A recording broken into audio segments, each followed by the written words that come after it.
então fazer uma rápida contextualização, meus queridos, só para a gente, esses assuntos, esses primeiros versículos do capítulo 9, né? Os que vão...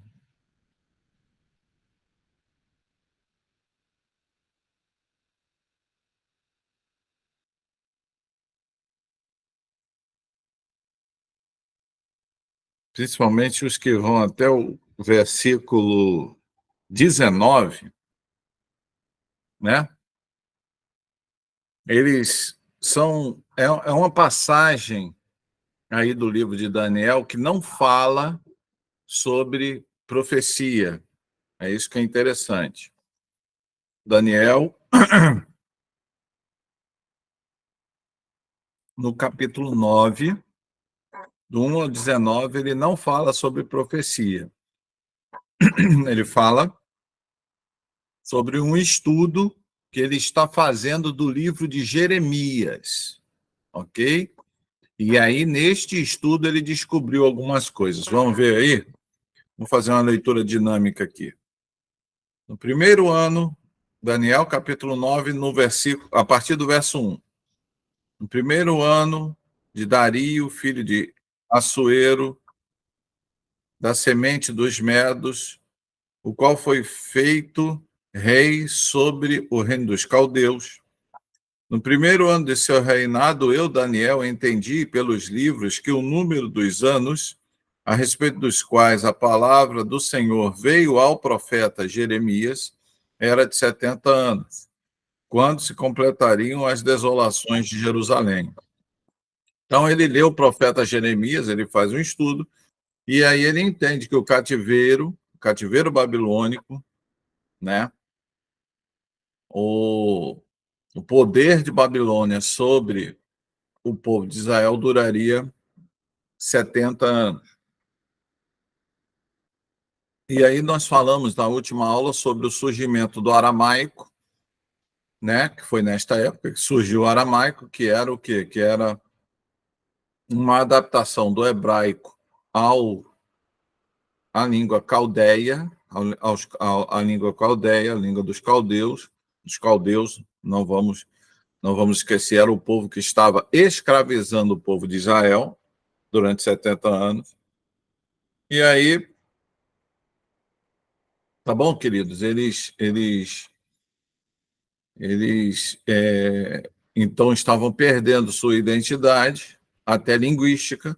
Daí então surge o idioma aramaico. Por isso que em algumas partes da Bíblia Jesus fala em aramaico. Algumas partes da Bíblia foram escritas também em aramaico, justamente por causa disso. E para reagir a isso foram criadas as sinagogas. Eu falo isso mais detalhadamente na aula anterior. E aí você dá uma olhadinha na aula anterior. Você também que me assiste, me ouve, me vê aí no YouTube. Você assista a aula anterior que você vai ver um detalhamento maior sobre essa questão do surgimento do aramaico e do surgimento da sinagoga no Império Babilônico. Vamos lá? E coloquei a minha face diante... Verso 3. E coloquei a minha face diante do Senhor, Deus, para buscá-lo com oração e súplicas, com jejum e vestimenta de pano de saco e cinzas. Eu orei ao Senhor, meu Deus, e fiz minha confissão e disse: ó Senhor, o grande e temível Deus, que mantém o pacto e a misericórdia para com aqueles que o amam e para com aqueles que guardam os seus mandamentos. Nós pecamos e cometemos iniquidade e não nos portamos e nos portamos impiamente e nos rebelamos e até nos afastamos dos teus preceitos e dos teus juízos. Nem escutamos teus servos, os profetas, que falaram em teu nome aos nossos reis, nossos príncipes, nossos pais e para todo o povo da terra. Ó Senhor, justiça pertence a ti, porém a nós confusão de faces, ou vergonha, em outras versões. Como neste dia, para os homens de Judá e para os habitantes de Jerusalém e para todo Israel, aqueles que estão próximos e aqueles que estão distantes, em todas as nações para onde tu os conduziste, por causa da transgressão que cometeram contra ti. Ó Senhor, a nós pertence a confusão de face, ou a vergonha, aos nossos reis, aos nossos príncipes, aos nossos pais, porque pecamos contra ti. Ao Senhor nosso Deus pertencem a misericórdia e o perdão, embora tenhamos nos rebelado contra ele. E não tenhamos obedecido à voz do nosso Deus, para andar nas tuas leis, que ele colocou diante de nós pelos seus servos, os profetas. Sim, todo Israel transgrediu a tua lei, afastando-se para não obedecerem à sua voz. Portanto, a maldição está derramada sobre nós, e o juramento que está escrito no livro de Moisés, o servo de Deus, porque nós pecamos contra ele.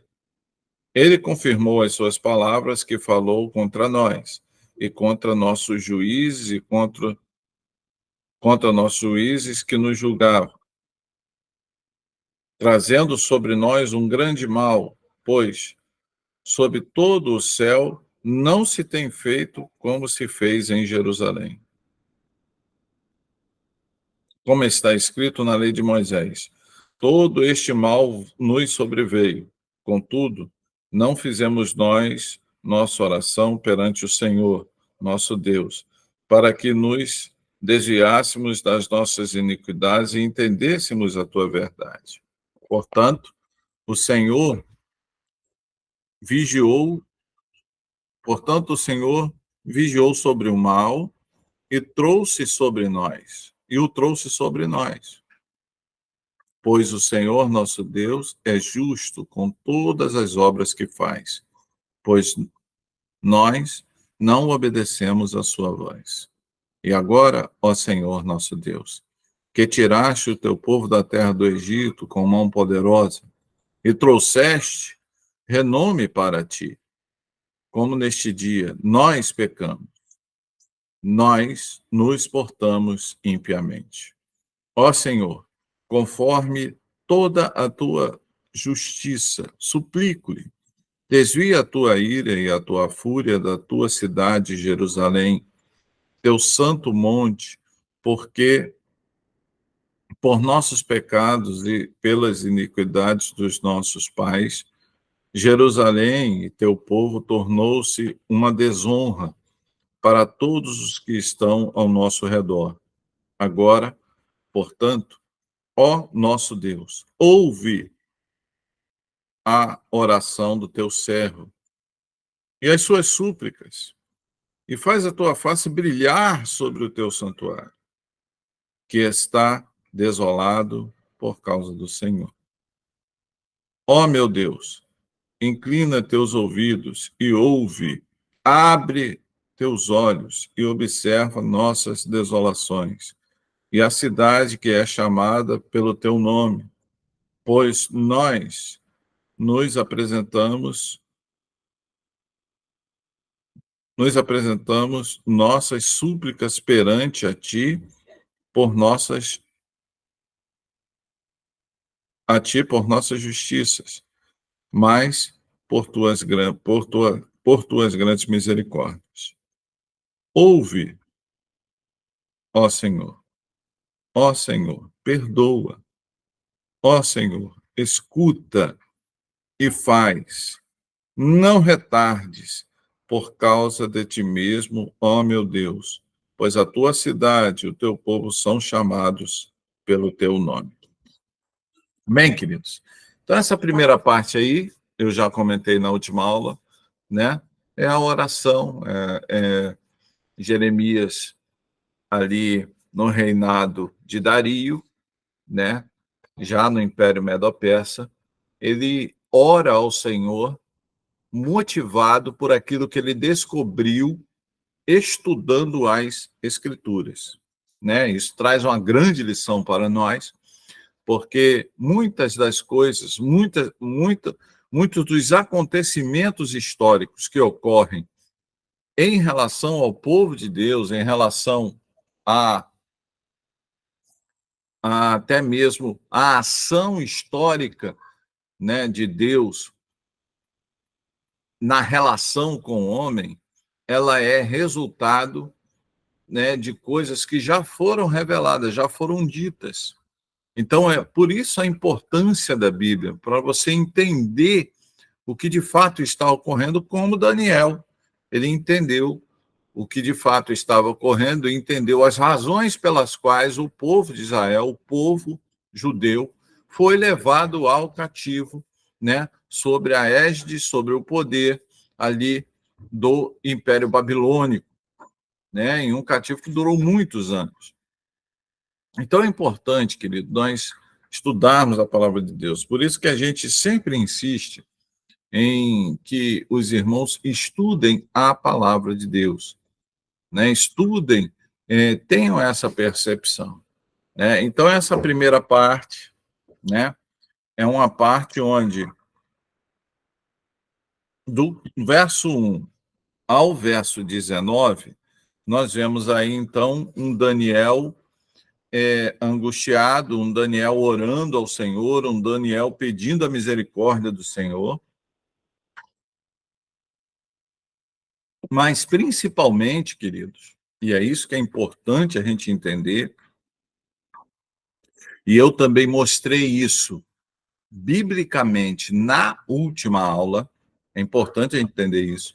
A gente vê um Daniel angustiado, a gente vê um Daniel triste por aquilo que está ocorrendo com o povo de Israel, pelo cativeiro do povo de Israel, mas a gente também vê um Daniel que entende, né, que essas maldições que estavam ocorrendo sobre o povo de Israel, elas já estavam também na palavra de Deus. Ele fala, é como se Daniel lesse Jeremias, entendesse as razões pelo sacrifício, né, que foi o pecado, mas que as consequências do pecado, elas já haviam sido ditas, e aí ele faz menção não de Jeremias, mas ele faz menção de Moisés. Então ele vai lá na Torá, ele vai lá em Deuteronômio, quando Deus fala das bênçãos e das maldições que podem recair sobre uma nação que desobedece à palavra de Deus. Então, meus amados, Daniel ele faz menção daquilo que estava escrito aonde? Aquilo que estava escrito na Torá, aquilo que estava escrito lá em Deuteronômio. E aí ele traz à memória, ele aqui, em relação a nós, o que Daniel, inspirado pelo Espírito Santo, está dizendo para nós hoje, na nossa época. Olha, uma nação que se coloca contra a vontade de Deus, se uma nação se coloca contra os preceitos de Deus, indubitavelmente esta nação sofrerá as consequências, porque Deus reivindica a sua santidade, aquilo que eu falei já para os irmãos, já ensinei, está em aulas anteriores, né? Deus reivindica a sua santidade na história do homem. Então ele vai agir contra aquela nação, imputando àquela nação as consequências do pecado, né? Mas Deus, ele avisa isso. Ele avisou lá em Deuteronômio, né? Ele fala: eis que ponham a bênção e a maldição diante de vós. Escolham a bênção, né? Eu preguei aqui no Rio de Janeiro, né, numa igreja de um pastor amigo meu, em cima desse texto, eu falei, né, que as pessoas elas precisam entender que muitas das coisas que vivemos e construímos são consequências de nossas próprias decisões. Então, nós não podemos ficar escravos das consequências de nossas próprias decisões. Nós temos que aprender segundo a palavra de Deus, temos que decidir segundo a palavra de Deus, segundo os parâmetros estabelecidos pela palavra de Deus, para podermos viver as consequências, aquilo que Deus chama de bênçãos, para que nós possamos viver as bênçãos prometidas por Deus. Porque Deus promete bênçãos para aquele que obedece a sua palavra. Mas Deus também promete maldição para aqueles que desobedecem a sua palavra. Isso está lá em Deuteronômio, e isso foi constatado por Daniel aqui em Daniel, capítulo 9. Então é importante, meus irmãos, a gente trabalhar esse dualismo, né? A gente trabalhar em nossa mente essa essa consciência, né? Então, ele pede, ele olha, incline os seus ouvidos para e aí no final ali, né? Ele tendo essa consciência de pecado, ele tendo a consciência de que o povo de Israel pecou, né? Ele tendo a consciência de que aquilo que o povo de Israel estava vivendo, o próprio Deus já havia avisado lá em Deuteronômio. Daniel faz menção de Moisés aqui em Daniel capítulo 9, do verso 1 ao verso 19. Então ele vai dizer, olha, Senhor, na oração dele, ele está pedindo misericórdia, mas ele começa a oração dele dizendo assim, Senhor, a ti pertence a justiça, a misericórdia, a graça, tudo que é bom, tudo que é correto pertence a ti. E a nós, ele vai dizer assim, agora, Senhor, eu vou falar de nós, né? A nós pertence a confusão de face. Em outras versões, aqui na minha versão está confusão de face. Em outras versões, ele vai dizer assim, a nós pertence a vergonha. Aos nossos reis, aos nossos sacerdotes, aos nossos mestres, aos nossos juízes, ao povo, aos nossos intelectuais, ao povo comum. Por termos pecado contra ti, a nós cabe somente a vergonha. O que ele está dizendo isso?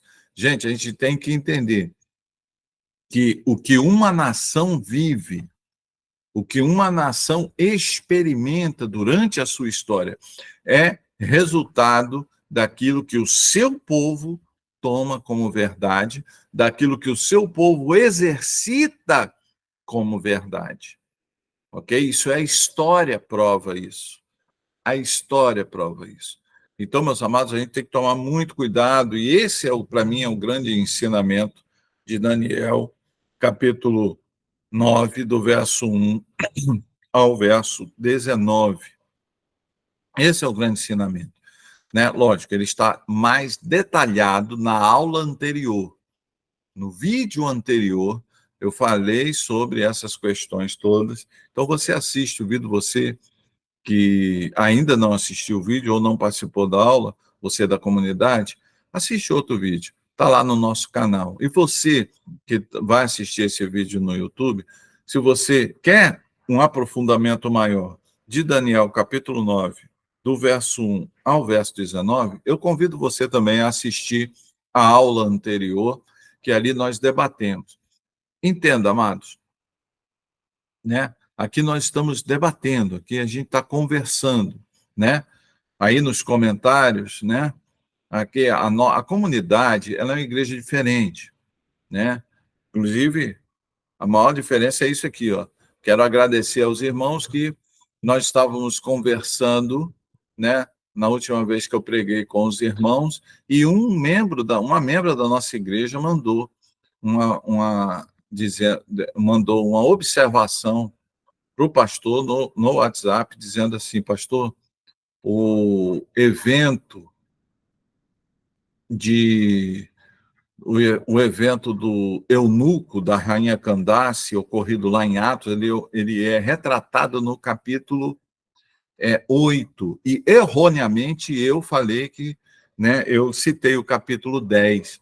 Então, eu quero agradecer aí a irmã, eu não vou falar o nome para não expor, mas eu quero agradecer a irmã que mandou essa informação. É isso aí, meus irmãos.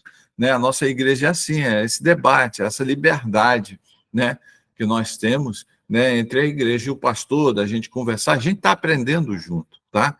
É o que eu costumo dizer. Mestre só tem um, é Jesus Cristo. E palavra, verdade, só tem uma, é a palavra dele.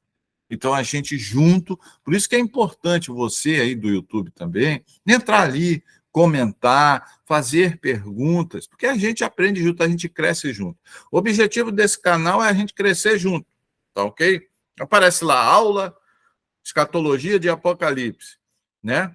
Mas a aula ali, meus irmãos, é como se a gente estivesse abrindo uma estrada para juntos caminharmos por ela na direção para conseguir, no final dessa estrada, o quê? Um aprendizado maior. É para esse o objetivo. Amém, queridos? Então, vamos lá, Daniel. Então, obrigado, minha irmã. Continue assim. Né? A igreja, Comunidade Evangélica Geração da Conquista, ela é meio assim, ela é meio bereana mesmo. O pastor fala e eles conferem na Bíblia para ver se é verdade. E isso é uma das razões pelas quais o meu maior orgulho de ser pastor da Comunidade Evangélica Geração da Conquista é exatamente isso. É uma igreja que confere aquilo que o pastor fala. Para mim, isso é o maior orgulho. E se esse ensinamento eu deixei para a igreja, para mim já está bom. Eu estou criando pessoas com mente críticas. É importante isso. Eu quero que vocês questionem mesmo, ok? Porque aí a gente aprende junto. Então, mais uma vez, gostaria de agradecer. Amados, vamos então, a partir do verso 9, a partir do verso 20 do capítulo 9 de Apocalipse, aí sim vamos para a aula de hoje, né? Olha só o que Daniel fala no verso 20. Enquanto eu estava falando e orando, confessando o meu pecado e o pecado do meu povo, e apresentando minha súplica perante o meu Senhor, perante o Senhor meu Deus, pelo santo monte do meu Deus. Sim, enquanto eu estava falando em oração, o homem Gabriel, a quem eu tinha visto na visão no princípio, impelido a voar rapidamente, tocou-me por volta da ablação da tarde. E ele informou-me e falou comigo e disse: Ó Daniel, eu saio agora para dar-te habilidade e entendimento. Opa! Então, Daniel está falando que enquanto ele orava ali, enquanto ele estava orando, ele tem uma experiência espiritual, ele tem uma experiência, né, no nível espiritual ali.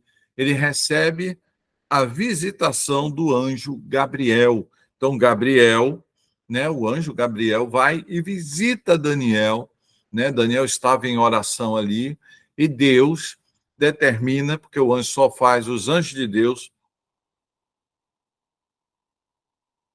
desculpa, os anjos de Deus só fazem aquilo que Deus determina.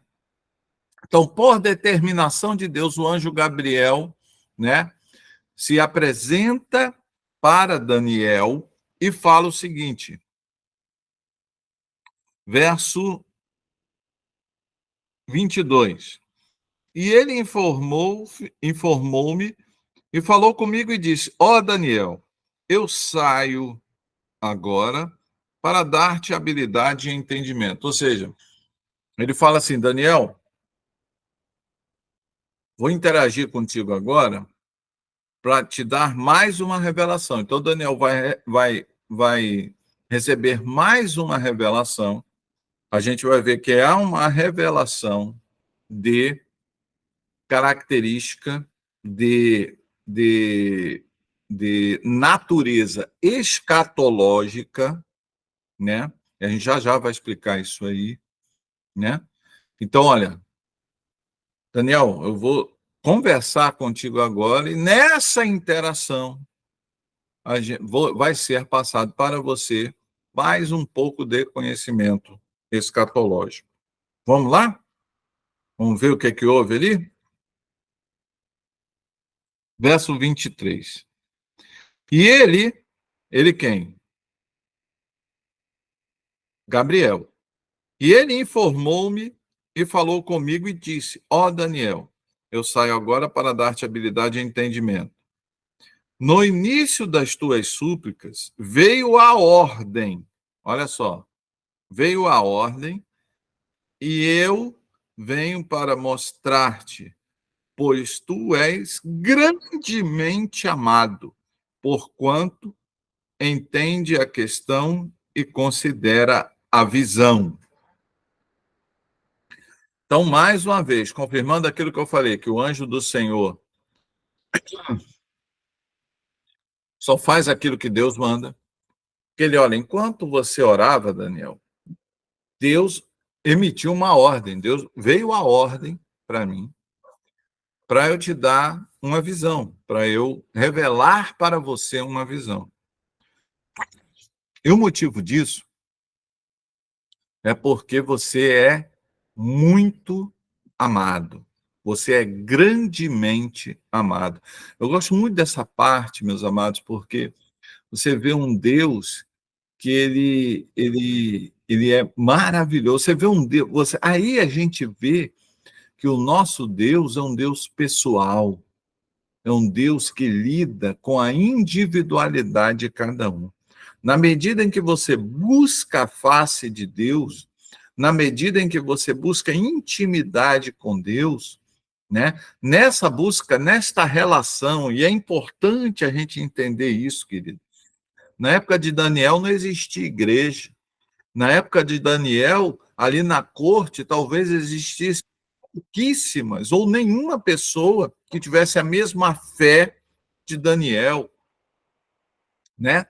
Ele não se congregava com outras pessoas, porque talvez ele não tivesse, veja, eu estou dizendo talvez, porque talvez ele não tivesse oportunidade, mas perceba que ele gerou uma busca, e essa busca também gerou um relacionamento tão íntimo com Deus, que o anjo disse: Olha, Daniel, na sua busca, você leu a palavra do Senhor, Jeremias e o Pentateuco. Ele estava lendo o profeta Jeremias e estava lendo o Pentateuco, especialmente Deuteronômio.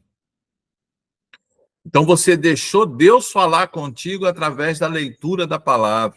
E você está falando com Deus através da oração, do reconhecimento, de tudo aquilo, ou motivado por aquilo que você aprendeu pela leitura da palavra. E sabe o que isso gerou no coração de Deus, Daniel? Amor, um amor grande, um amor especial, um amor, digamos assim, peculiar por você, Daniel. Por isso que o anjo Gabriel diz: porque você é grandemente amado. E como consequência disso, Deus me deu uma ordem para te dar esta visão. Então, amados, é aquilo que a pastora Silvânia, ela já pregou, já ensinou isso para vocês. E é uma das partes da Bíblia que minha amada esposa, ela gosta muito, e ela, sendo pastora, ela me ensina muito também, e ela me fez pensar muito isso, quando ela leu aquele versículo, né? Aqueles que obedecem os meus mandamentos, estes são os que me amam, e aqueles que me amam serão amados por meu Pai, e eu os abençoarei e me manifestarei a ele. Então, amados, veja aí que Daniel, aqui nesses pouquíssimos versículos, isso já é a aula de hoje, Daniel, ele nos ensina algo tremendo. A vida de Daniel, a dinâmica do relacionamento que Daniel constrói com Deus, faz com que Deus mova através de um amor ímpar por Daniel, através de um amor que se construiu nesta relação. Deus então decide, e aí é a soberania de Deus, né? Aí é a onisciência de Deus. Deus decide revelar para Daniel, motivado por este relacionamento e por este amor, algumas questões escatológicas, visões escatológicas. Então, isso, meus amados, nos dá assim uma pista daquilo que Deus quer fazer na minha e na sua vida. Se a gente procurar um relacionamento com Deus profundo, meu amado, ele nos dará sabedoria para entendermos as profundezas da palavra dele. No Novo Testamento está escrito: olha, aquele que deseja entendimento e sabedoria, peça a Deus, que ele, por sua misericórdia e pelo seu amor, dará. Não é assim que diz a Bíblia? Né? Então, se você quer sabedoria, quer entendimento, peça a Deus. Né? Mas construa, amado, construa uma relação com Deus que lhe permita ter as condições, abrir as portas do céu para que as revelações e o entendimento das coisas venham sobre você. Amém, querido? Venham sobre você. Então, amados, é importante nós entendermos isso. É importante você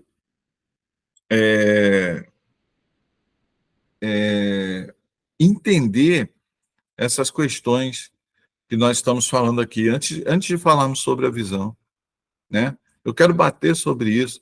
Sabe por que muitas pessoas por que muitas pessoas estão desinteressadas em aprender da palavra de Deus? Sabe por quê? Porque, na verdade, as pessoas não estão amando a Deus. E isso é muito sério, meus amados. Isso é muito sério, né?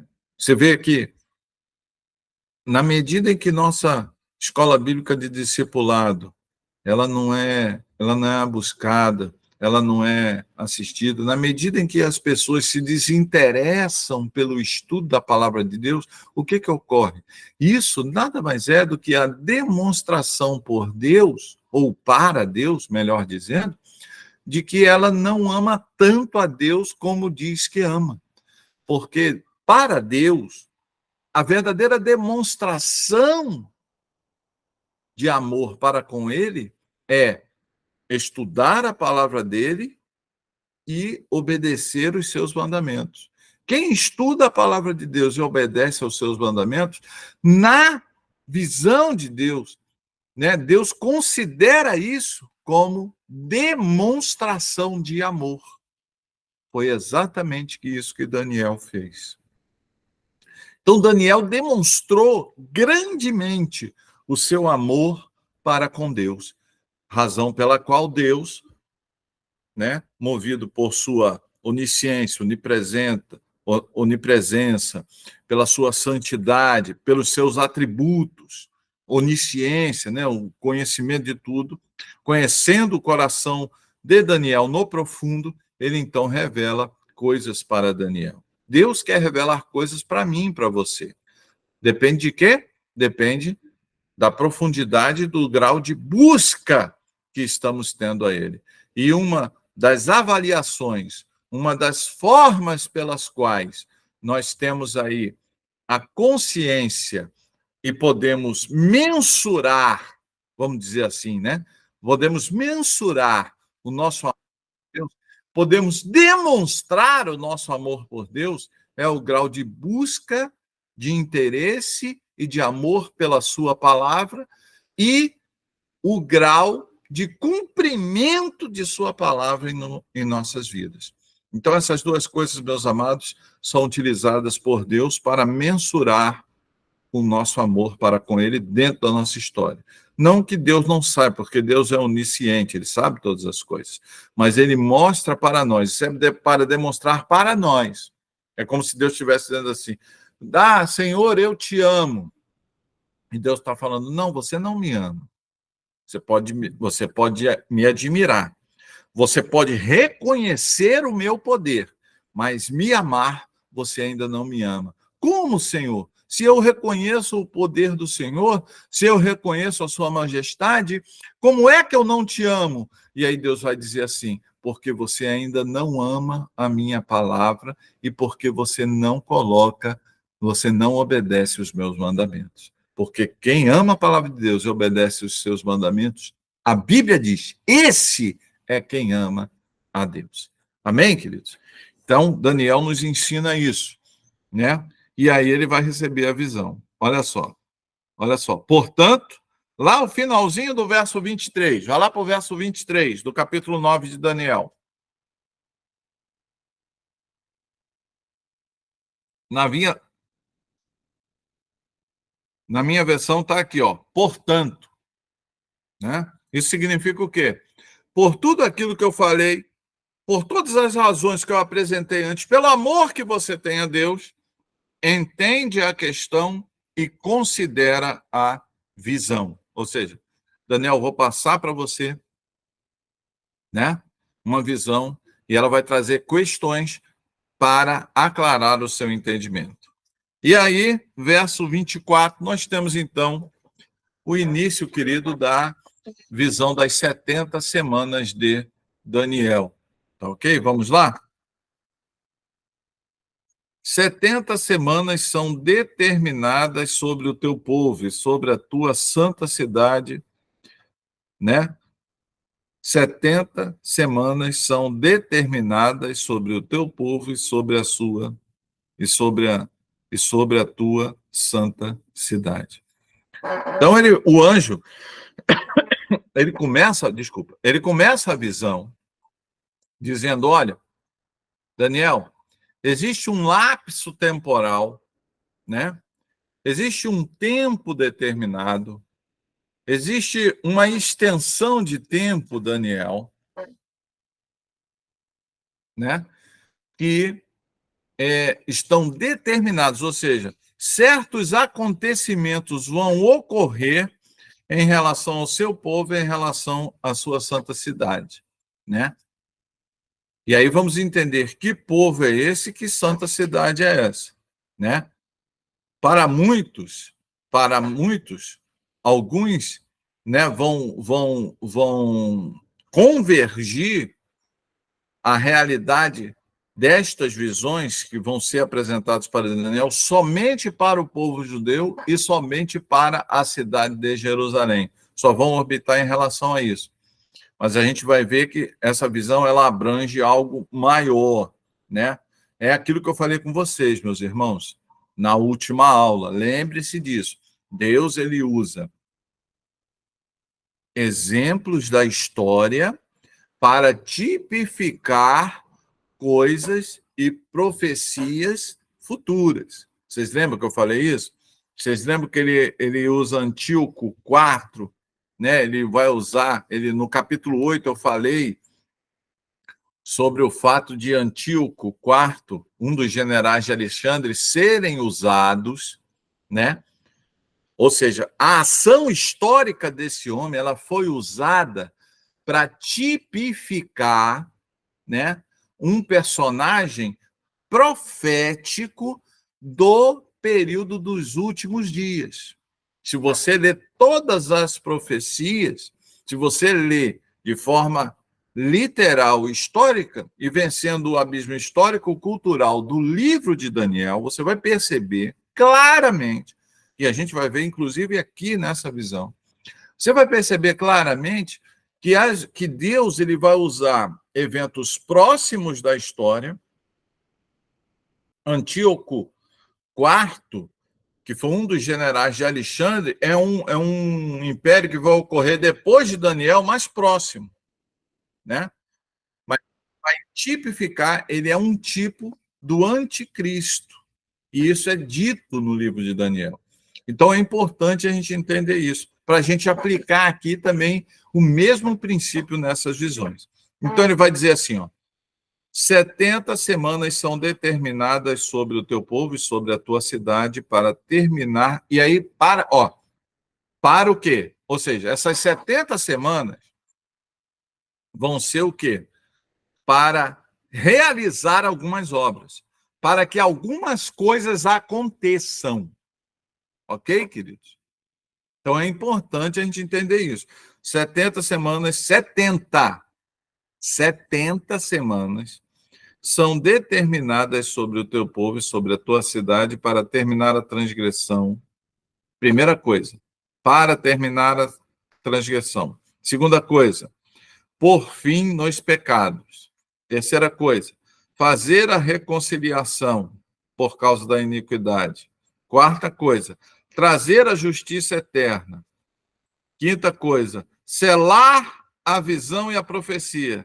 E a sexta coisa, para ungir o Santíssimo. Então, ao final das 70 semanas, e no transcorrer das mesmas, ao final das 70 semanas, essas questões ou esses atos proféticos devem ocorrer. Que atos são esses, pastor? Que ações são essas que vão ocorrer? Terminar a transgressão, pôr fim nos pecados, trazer ou fazer a reconciliação por causa da iniquidade, trazer a justiça eterna, selar a visão e profecia, e para ungir o Santíssimo. Ok? Ok, queridos? Vamos continuar então? Sabe, portanto, entende que, desde a saída da ordem para restaurar e construir Jerusalém, até o Messias, o príncipe, serão 7 semanas e 62 semanas. A rua será construída novamente, e o muro, mesmo em tempos difíceis. Interessante, né? Então vamos lá, né? Vamos lá. Então, sabe, portanto, entende que desde a saída da ordem para restaurar e construir Jerusalém. Opa! Então essas 70 semanas, elas têm um início. O anjo, ele está levando Daniel, está fazendo Daniel convergir a sua atenção para este fato histórico, para essa percepção histórica.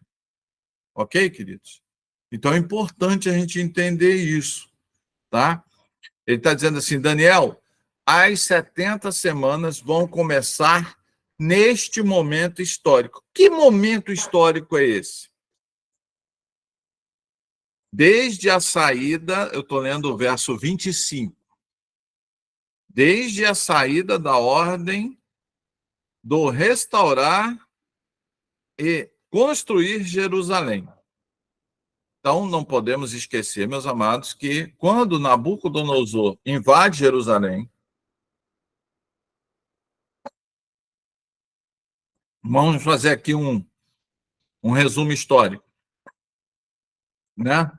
Desde lá do começo, para a gente poder entender isso aqui direitinho.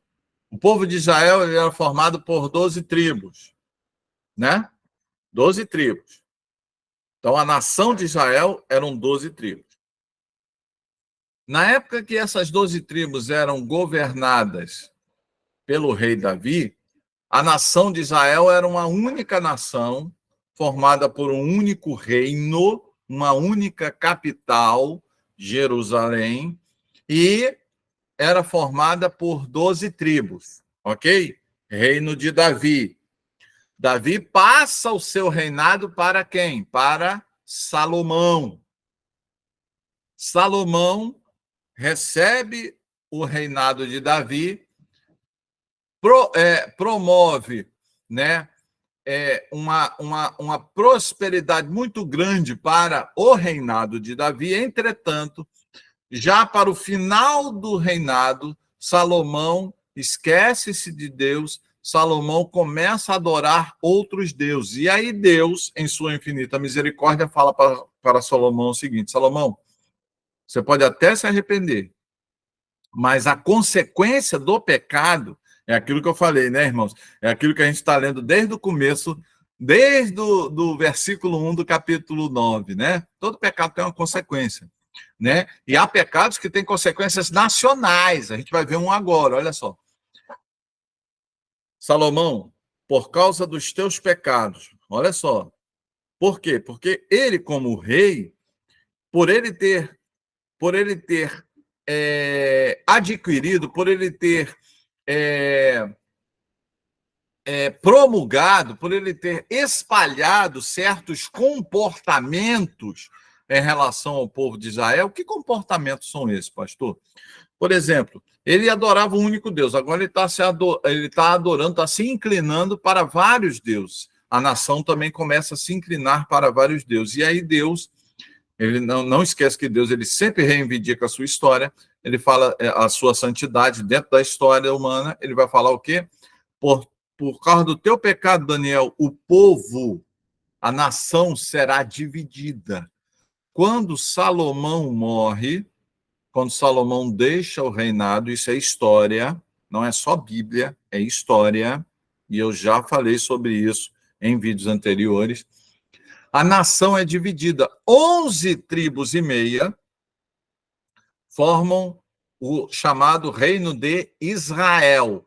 11 tribos e meia formam o chamado Reino de Israel, que fica como capital Samaria. E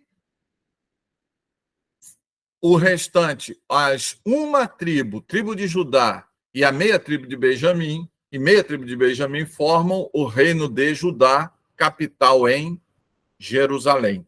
Então é importante a gente entender isso. Davi, 12 tribos. Salomão, 12 tribos. No final do reinado de Salomão, divide-se o reino de Israel. 11 tribos e meia formam o reino de Israel e uma tribo e meia, a tribo de Judá e meia tribo de Benjamim, formam o reino de Judá, capital em Jerusalém, e o reino do norte, né? Reino de Israel, capital em Samaria. Veja que são cidades conhecidas até no Novo Testamento, né? Vem o Império Assírio. Os assírios dominam, subjugam o reino do norte. Israel, então, é subjugada pelos assírios. Só que os assírios não conseguem subjugar o reino de Judá. Por quê? Porque o reino de Judá ainda permanece fiel, né, aos mandamentos do Senhor. Então, o Senhor protege o reino de Judá do Império Assírio.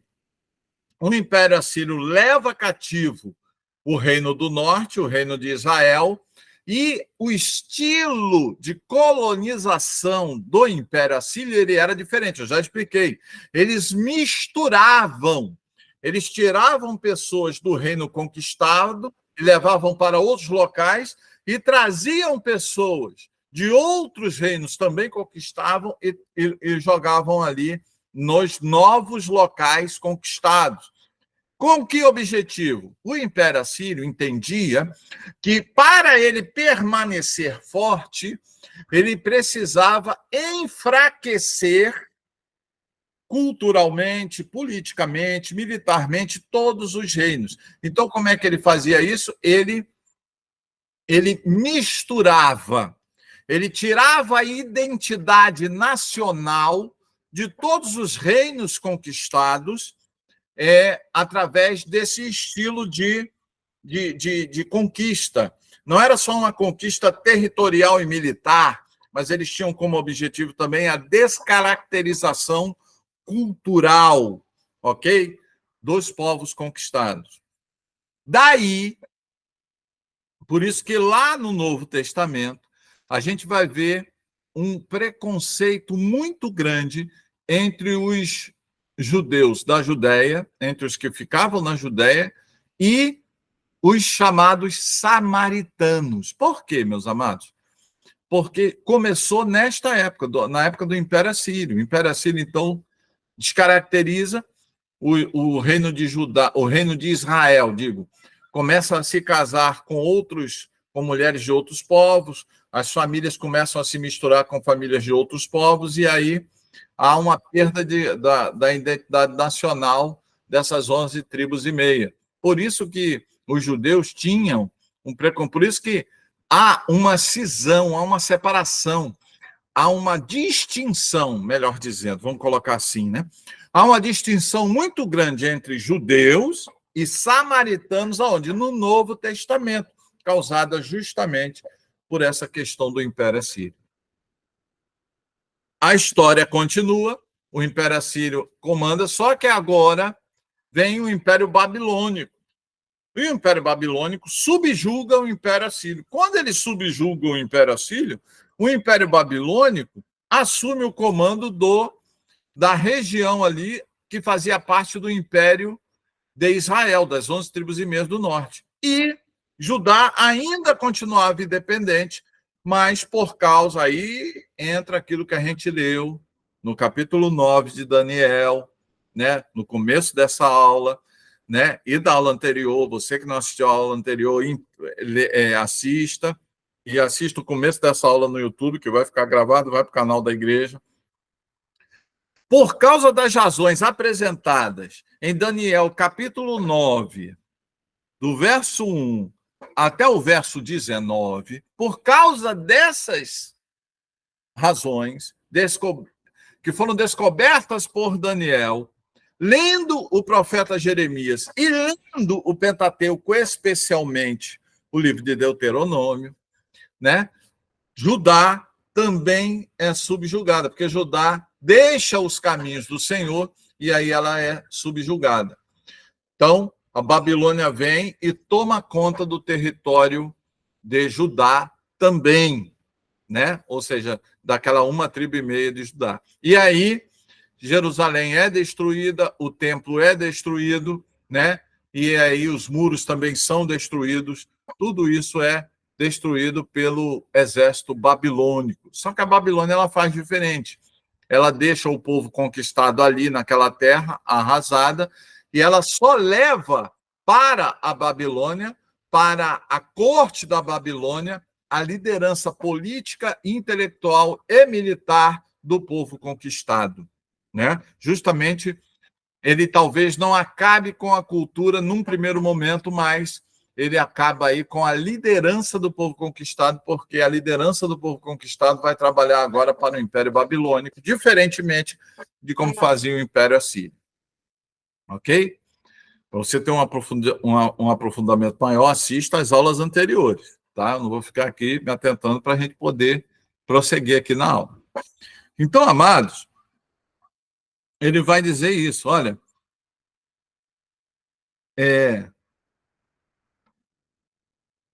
sabe, portanto, vamos lá, verso 25. Sabe, portanto, entende que desde a saída da ordem do restaurar e construir Jerusalém, ou seja, desde a saída da ordem. Que ordem é essa, meu amado? Quando é que foi isso? Né? Quando é que foi isso? É interessante que esta ordem, querido, as melhores interpretações, tá? Que é o que eu particularmente acredito, tá, querido? As melhores interpretações nos levam ali para o edito. O ponto de partida da profecia deve ter sido o primeiro dia de Nissan, 5 de março de 444 a.C., ok? Que foi quando o rei Artaxerxes, o rei Ciro, ele põe o edito, ele coloca ali o edito para a reconstrução, né? Para a reconstrução do muro de Jerusalém. A gente vai ver essa história mais profunda. Eu não vou me aprofundar muito nisso, né? Eu vou pedir para você se aprofundar, porque se eu me aprofundar muito, a gente vai ter umas 2 horas de vídeo. O objetivo não é esse, tá? Então, eu não vou me aprofundar nisso. Mas quando tem aquela, quando o Império, quando Ciro ele manda ele edita, isso está em Neemias, no livro de Neemias e no livro de Esdras. Tá bom, meus irmãos? Está no livro de Neemias e no livro de Esdras. São aquelas repatriações. Neemias começa a reconstrução, né? Depois tem a repatriação com Esdras e depois tem a repatriação com Zorobabel. Então, são 3 repatriações. Ou seja, o que é repatriações? O povo que estava disperso, ele foi levado, né, de volta para Jerusalém. Primeiro com Neemias, depois com Esdras, por último com Zorobabel. Foram as 3 repatriações. Mas só poderia fazer a repatriação depois que a cidade fosse reconstruída e o templo fosse reconstruído. Isso começou lá em Neemias, no ano de 444 a.C. Então, esse é o ponto de partida, né? E aí ele vai dizer assim, olha, vamos lá, vamos de novo no verso 25. Sabe, portanto, e entende que desde a saída da ordem para restaurar e construir Jerusalém, ok? Até o Messias, até o príncipe, serão 7 semanas e 62 semanas. Opa! Então, do período em que sai o edito para reconstruir Jerusalém até o Messias, até a época de Jesus, né, ele vai dizer que vão transcorrer 69 semanas, ok? Só que essas semanas, meus amados, elas precisam ser entendidas como semanas de anos, né? Cada dia da semana corresponde a um ano. Então, se são 69 semanas, isso aí vai dar um total de 483 anos, ok? 483 anos.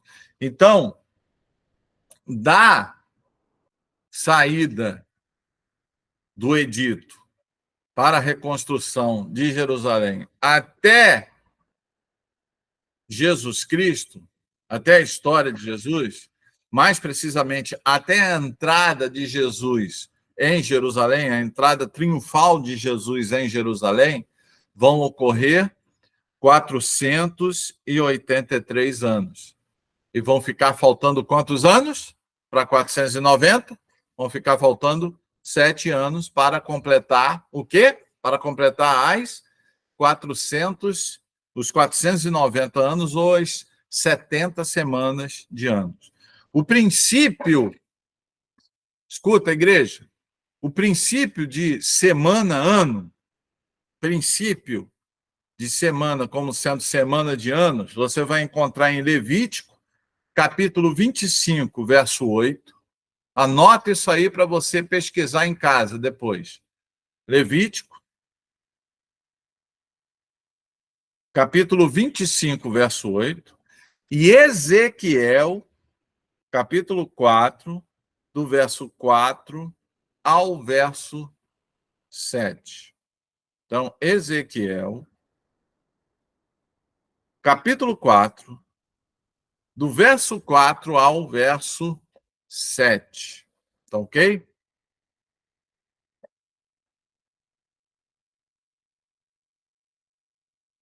Amém, queridos? Por quê, meus amados? Mas por que, pastor, esse princípio? Porque esse princípio foi utilizado, né? Foi utilizado na, na, na Bíblia em outras oportunidades, em Levítico 25, esse princípio de dia, ano, ele foi utilizado em outras partes da Bíblia, eu mostrei 2 exemplos para os irmãos, e a profecia, ela faz um lapso temporal, ela demonstra um espaço temporal que só pode ser contemplado às semanas, ano. Por quê? Porque foi exatamente 483 anos depois do edito lá dos Medos e dos Persas para a reconstrução de Israel, daquele edito, né, em 444, né, transcorreu-se 69 semanas, 483 anos, até a entrada de Jesus em Jerusalém. Na próxima aula, eu vou pormenorizar esses cálculos para mostrar para os irmãos, porque a ideia agora é ver os aspectos espirituais da profecia. A gente vai ver os aspectos técnicos da profecia na próxima aula. Então, não perca a próxima aula, que a gente vai continuar nas 70 semanas de Daniel. Ok? Então, percebe, ela tem um começo, né? E tem um fim, o quê? As 69 semanas primeiras. Interessante, né? Então, as 69 semanas primeiras fala sobre o quê? Fala de Jesus, da restauração de Israel, né, do edito para que fosse restaurada Jerusalém, né, para que fosse reconstruída Jerusalém, digo, isso ocorreu no Império Medo-Persa, até a entrada triunfal de Jesus em Jerusalém. Isso vai transcorrer as 69 semanas. Olha só o que, que diz a palavra. Vamos para a palavra aí, vai lá. Serão, ó, então vamos lá. De novo, o verso 25. Sabe, portanto, entende que desde a saída da ordem do restaurar e construir Jerusalém, até o Messias, o príncipe, ok? Serão 7 semanas e 62 semanas, né? Então, 7 semanas mais 62 semanas vai dar quanto? 69 semanas. Então, vão transcorrer 69 semanas no espaço de tempo entre o edito para a reconstrução de Jerusalém até a entrada de Jesus em Jerusalém. A rua será construída novamente e o muro, mesmo em tempos difíceis. Então, ele vai falar aqui como é que vai ser reconstruído Jerusalém. Jerusalém vai ser reconstruído em tempos difíceis. Vocês lembram? Isso a gente vai ver na próxima aula. Mas vocês lembram como é que foi reconstruído Jerusalém? Como é? Em que clima foi reconstruído Jerusalém? As pessoas com uma ferramenta na mão e com a espada na outra. Por quê? Porque a qualquer momento eles poderiam ser atacados. Vocês lembram como é que Neemias teve que reconstruir Jerusalém? A gente vai ver isso tudo na próxima aula, quando a gente estudar Neemias. A gente vai se ater somente às 70 semanas. Mas eu estou trazendo aí essa explicação para os irmãos. Quando a cidade foi reconstruída, queridos, foi reconstruída nesse clima, né, com grande oposição. As pessoas, os outros povos não queriam que os judeus reconstruíssem Jerusalém. Começaram a inventar um monte de mentira, começaram a inventar um monte de estratagema para atrapalhar a reconstrução de Jerusalém, dos muros de Jerusalém. E a Bíblia mostra, né, que Neemias, que foi o grande iniciador, né, desse esforço para a reconstrução dos muros de Jerusalém, ele foi o grande iniciador. A gente vai ver que eles, com uma mão, eles seguravam a ferramenta, né, e com a outra mão a espada, que a qualquer momento eles seriam atacados. Então é o que a Bíblia está dizendo, ó, né? As ruas e o muro serão reconstruídos, sim, mas em tempos tenebrosos, em tempos difíceis, né? Conforme foi realmente a palavra. Vamos lá? E após, olha, escuta, crente, olha aí, ó. E após as 62 semanas, o Messias será cortado. Porém, não por si mesmo.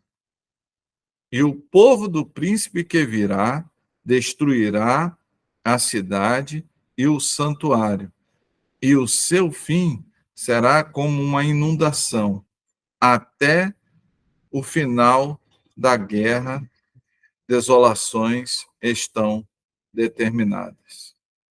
Ok? Vamos lá, vamos entender isso? Então, após as 62 semanas, depois das 69 semanas, né? Ele está colocando 62 semanas aqui, porque ele está falando somente das 62 semanas correspondentes ao término da reconstrução, não ao início, mas ao término da reconstrução e até a, a vinda de Jesus. Então, após isso, né, após as 69 semanas, 62 semanas aqui, não esqueça que já se passaram 7 semanas, foi a reconstrução de Jerusalém, versículo anterior, né? Então, após 69 semanas, depois, é isso que a gente precisa entender.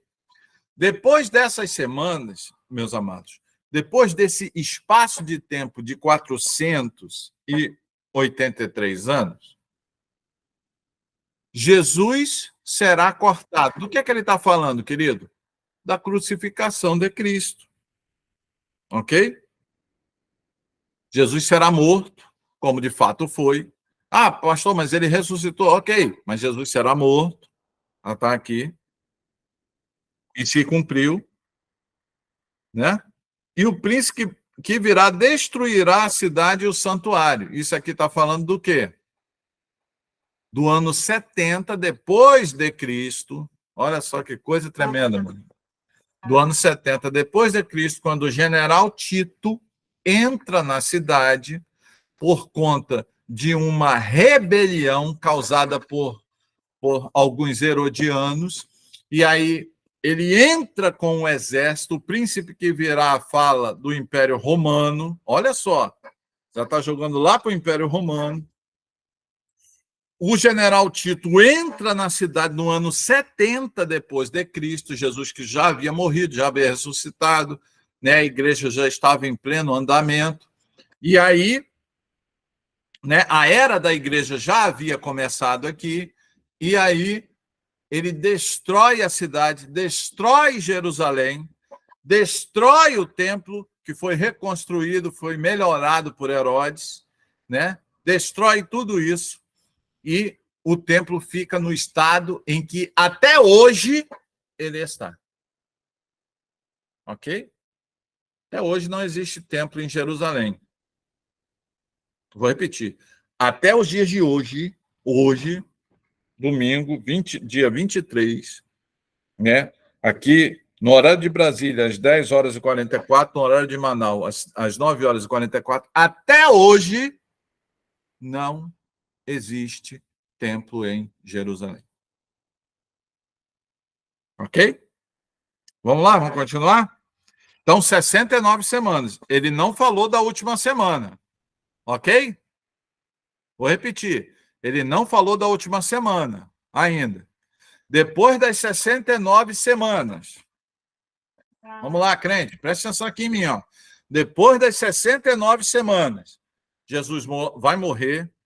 Jerusalém vai ser destruída, né? E aí, ó, desolações e guerras serão determinadas até o fim. Não entrou a última semana ainda. Amém ou não? Vamos continuar lendo? E ele continua, e ele confirmará o pacto com muitos por uma semana. E no meio da semana ele fará cessar o sacrifício e a oblação. E pela disseminação das abominações, ele a desolará até a consumação. E aquilo determinado será derramado sobre o desolado. Vamos continuar? Olha só. Então, a última semana, ela é depois. Escuta, crente. Vamos lá. Olha só que coisa tremenda. Por isso que a gente tem que estar atento, queridos. Olha só. A última semana, ela não é logo após, a nível de acontecimento. Vamos lá, vamos relembrar.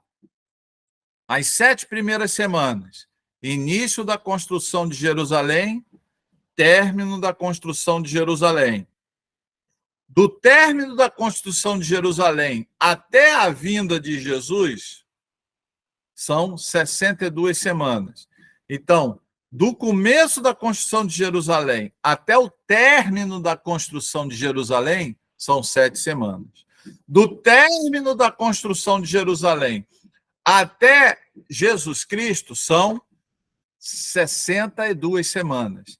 Então, do início da construção de Jerusalém até Jesus Cristo, são 69 semanas. Fica faltando uma. Amém ou não? A grande questão é onde é que está esta uma semana? A Bíblia mostra. Ela não está, é isso que é interessante, ela não está Ela não está.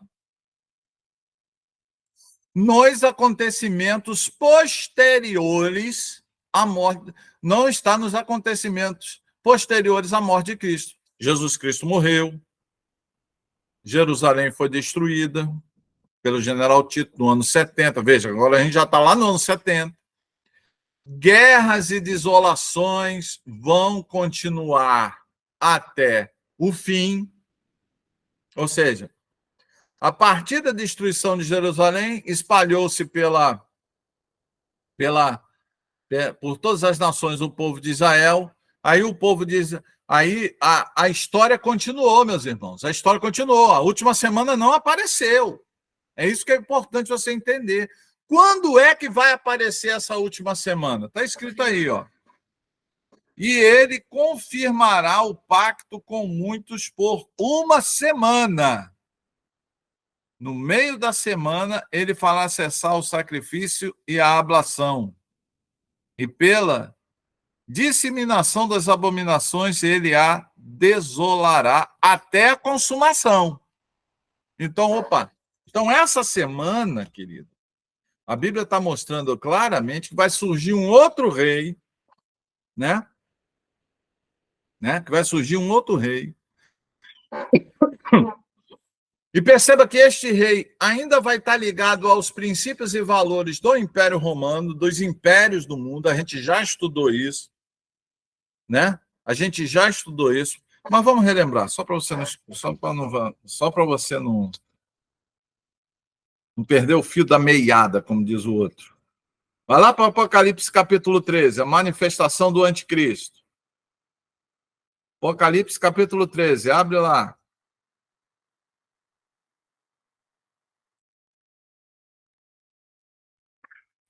Vamos lá, irmão. Vamos lá. Apocalipse capítulo 13, está todo mundo aberto aí? Olha só. E eu fiquei sobre a areia do mar, e vi uma besta surgir no mar. Apocalipse capítulo 17 e 18 afirma que este mar significa os povos da terra. Então, surgiu no meio dos povos da terra uma besta, tendo 7 cabeças e 10 chifres, e sobre os seus 10 chifres 10 coroas, e sobre suas coroas um nome de blasfêmia. E a besta que eu vi era semelhante a um leopardo, império grego-macedônio. Seus pés eram como os pés de um urso, império medo-persa.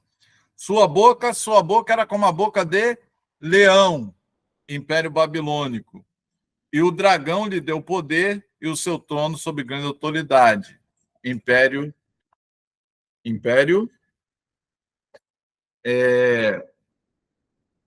romano. Então, amados, perceba que o anticristo, esse último rei, retratado aí em Daniel capítulo 27, ele tem ligação com essa história. Só que a última semana, ela está ligada a este rei, a este líder mundial, que ainda não se manifestou. Então, há um lapso temporal entre a semana 69 e a última semana, entre a semana 69 e a última semana, que são os 7 anos, existe um lapso temporal. Só que no início dessa semana, esse último rei fará uma aliança. No meio da semana, ele vai quebrar esta aliança e ele vai profanar o templo. Vai aí, ó, vai proibir o sacrifício e a ablação. Pastor, quando ocorreu isso? Não ocorreu, querido. Pode procurar aí, dentro da história, você não vai ver nenhum rei, nenhum líder mundial fazendo esse tipo de trato, esse tipo de contrato com o povo de Deus. Você não viu. Ouviu? Você não viu, né? O povo de Israel já voltou para a sua nação. O povo de Israel é uma nação, só que ainda não existe templo, ainda não existe um reino mundial, nós estamos vivendo a era das nações ainda não surgiu um líder mundial, mas a Bíblia está afirmando que vai surgir um líder mundial, que vai fazer um tratado, né? Só que ele vai quebrar esse tratado no meio da semana, né?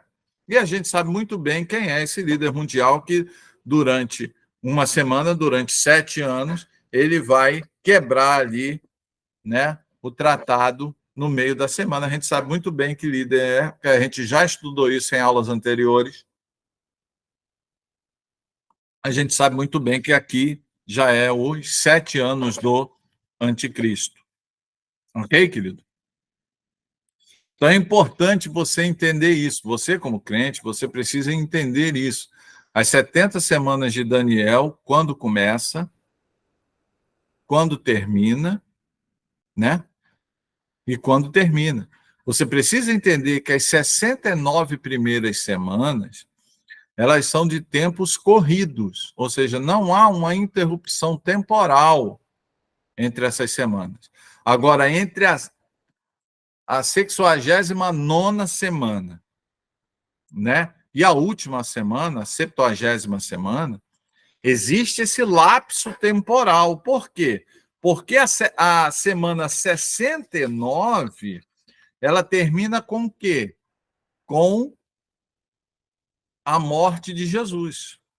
Só que a morte de Jesus desencadeou, né, depois da morte de Jesus, foram desencadeados vários eventos que a própria visão de Daniel fala, só que esses eventos não estão dentro da última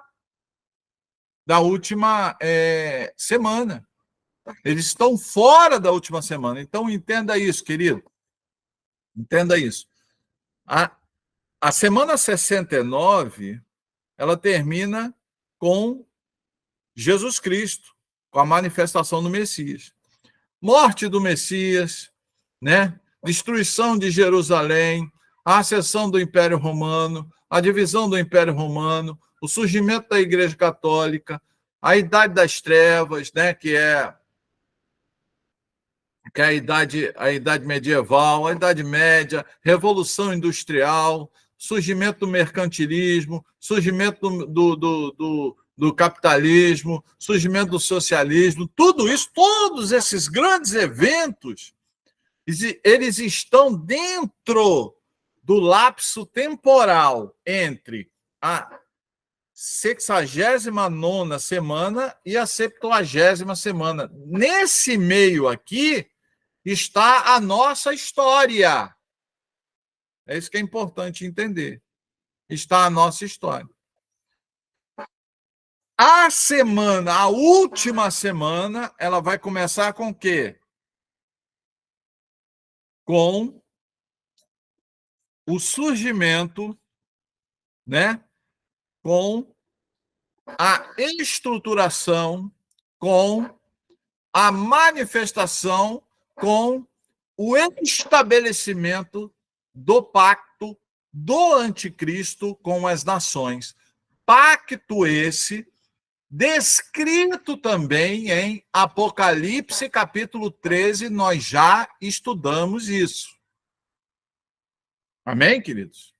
Então, leia Apocalipse, capítulo 13, com carinho.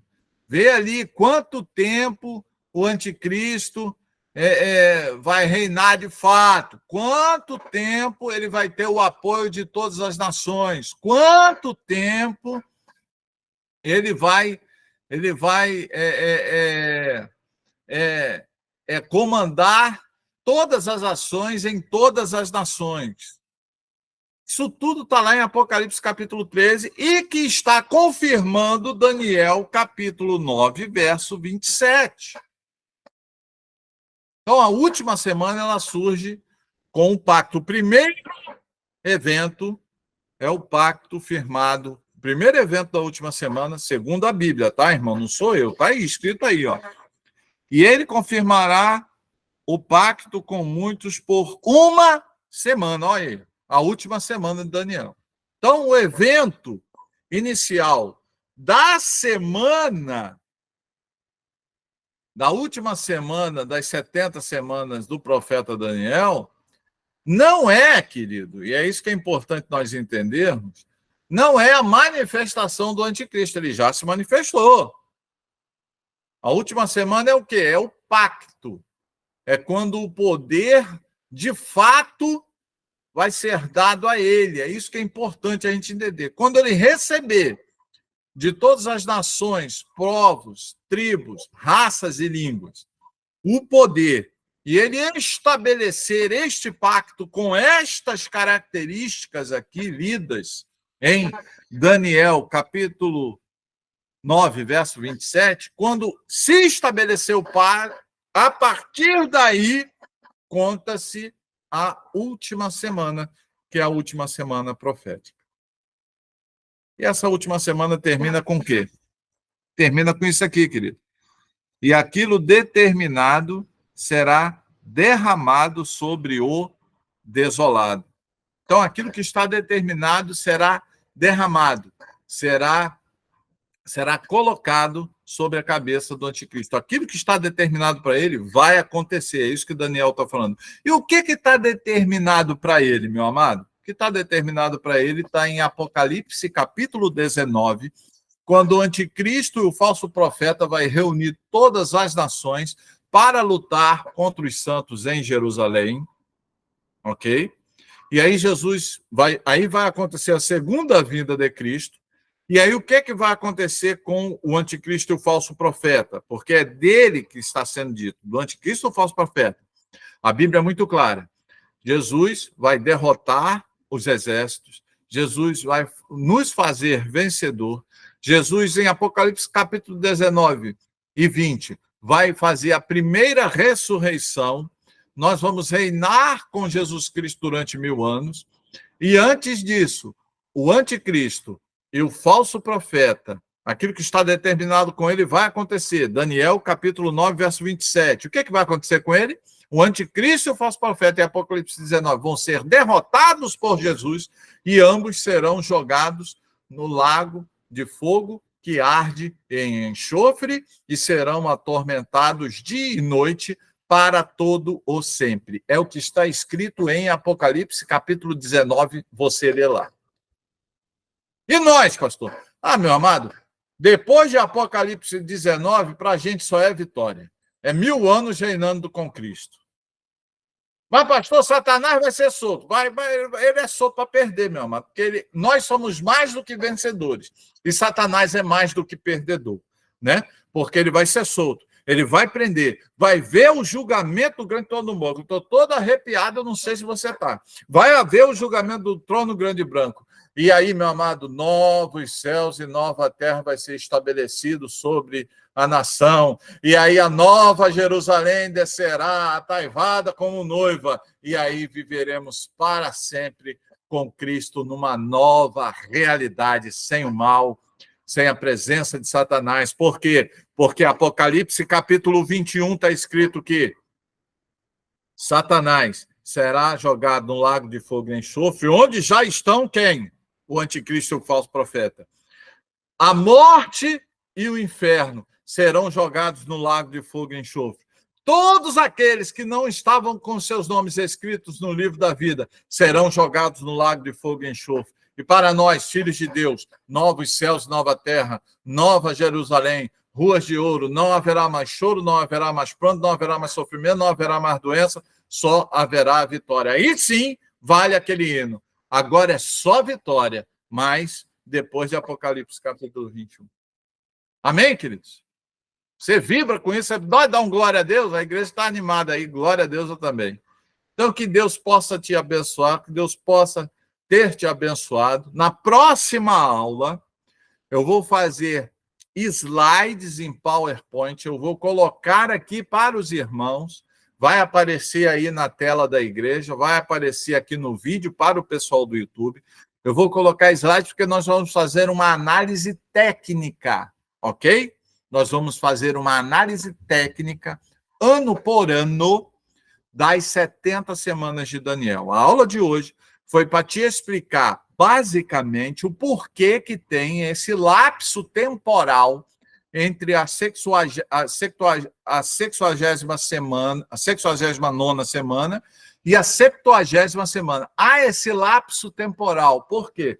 Porque a última semana ela só começa com o pacto estabelecido pelo anticristo, como está escrito na palavra de Deus, e a gente vai ver novamente esta realidade nos próximos nos próximos capítulos do livro de Daniel. Então, não perca as próximas aulas, querido. Nas próximas aulas, nós vamos colocar slides em PowerPoint, nós vamos fazer contas, nós vamos fazer análises históricas. E aí, se você perder, o problema é seu. Apesar que agora, né, meu irmão? Você pode até assistir no YouTube. A igreja, a comunidade está tão maravilhosa. Antigamente, não. Antigamente, perdeu a aula, já era, né? Mas agora o vídeo fica gravado no YouTube e você pode ser abençoado em outra oportunidade. Um abraço aí para o pessoal de Manaus, muita saudade de vocês. Que essa aula de hoje possa ter trago esperança para os irmãos, esperança que Deus é o Senhor da história, tudo está determinado por Ele e para Ele, né? Satanás, ele só se levanta para perder, tenho certeza disso, e dentro em breve nós estaremos juntos. Se não aqui, mas dentro em breve estaremos juntos nas ruas de ouro e de cristal, né? Caminhando, vendo lá Pedro, Tiago, João, Moisés, aqueles grandes homens de Deus. E a você que me assiste no YouTube, não deixe de ler a palavra de Deus, não deixe de amar a palavra de Deus, e principalmente, você que ainda não entregou a sua vida para Jesus. Veja, eu estou pedindo para você entregar a vida para Jesus. Não é para ser membro da comunidade da Geração da Conquista, pelo contrário. Entregue a sua vida para Jesus. Pastor, e para que igreja que eu vou? Meu amado, procure uma igreja séria, porque a minha preocupação não é você ser membro da minha igreja, a minha preocupação é você ser membro do corpo de Cristo, do mesmo corpo a qual eu sou membro. Se a gente não se vê aqui, a gente vai se ver no céu, amém? Você pode ter certeza disso. Então, se você ainda não é crente, entregue sua vida para Jesus. Você que assiste esse vídeo, está tendo aí o privilégio de assistir o vídeo, aí eu quero mandar um abraço para a Mary Alba, para a Suzy, né? Dá um abraço aí para a Suzy, para a Cristiane, né? Que estão aqui ao vivo com a gente, né? Compartilhe esse vídeo. E aí manda lá, depois que você compartilhar, manda um áudio para a pessoa, olha, entrega a sua vida para Jesus. Jesus está voltando. Jesus está voltando. Entregue sua vida para Jesus, para que nós possamos nos encontrar para o céu. Não esqueça, você que assiste no YouTube, compartilhe, comente, né? E indique esse vídeo, impulsione, dê o joinha aí, para que esse vídeo alcance mais vidas. A nossa intenção não é ganhar dinheiro. Nosso canal nem monetizado é. Você tem uma ideia. O que a gente quer? A gente quer que o vídeo vá na direção das pessoas. O pastor Renato não recebeu dinheiro da igreja, dinheiro da comunidade, nunca recebeu dinheiro. Nem quando eu era pastor batista, nunca recebi dinheiro. A ideia era o quê? Era que a mensagem fosse levada, né? Que a mensagem fosse transportada para até os confins da terra. Que Deus te abençoe, que Deus te guarde, que Deus te proteja. Um beijo para todos vocês. Tchau, tchau.